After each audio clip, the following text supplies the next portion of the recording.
जिसकी सासू से नहीं बनती, जिसकी बहू से नहीं बनती, जिसकी पत्नी से नहीं बनती, जिसकी पति से नहीं बनती, जिसकी भाई से नहीं बनती, जिसकी समाज में नहीं बनती, समझ लेना मेरे पाप का उदय है, ये निमित्त मात्र है, समस्या आदि समाप्त हो जाएगी।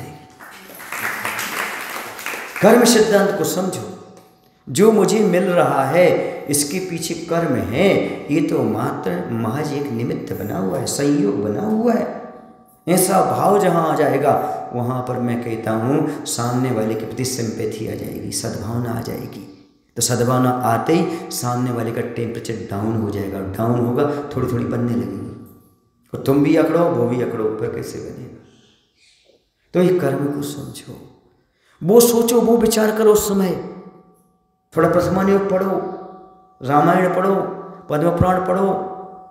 जब सीता जी को तीर्थ यात्रा के बहाने जंगल में छोड़ा गया था, तब सेनापति चक्र कृतांत वक्र ने कहा कि हे सीते माता, अब मैं तुम्हें जंगल में छोड़ रहा हूँ, ये तो तीर्थ यात्रा का बहाना था, लोक अपवाद के कारण आपके पति स्वामी रामचंद्र जी ने आपको त्याग कर दिया है।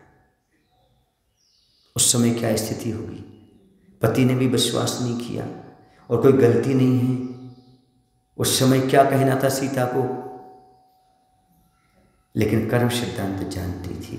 सीता ने कहा कोई बात नहीं, श्री रामचंद्र जी से कहना जब से मैं आपके घर आई हूँ तब से आप पर आपत्तियाँ आ रही। समझ आ रहा है आपको? और उनसे कह देना जैसा लोक अपवाद के कारण आपने मुझे छोड़ दिया, वैसे धर्म को मत छोड़ देना। ये है कर्म सिद्धांत को जानने की परिणति। चाहे स्त्री पर्याय में रहो, चाहे पुरुष पर्याय में रहो, आत्मा तो आत्मा है ना, पर्याय तो बाहर की है ना। कर्म सिद्धांत जिसके अंदर भी आ जाता है वो किसी को दोष नहीं देता, वो अपने कर्म की ओर ध्यान देता है। ये सब कर्म है। इसलिए कह रहा हूं, ये कर्म सिद्धांत जानने वाले व्यक्ति अपनी समस्याओं का हल स्वयं निकाल लेंगे। अब चल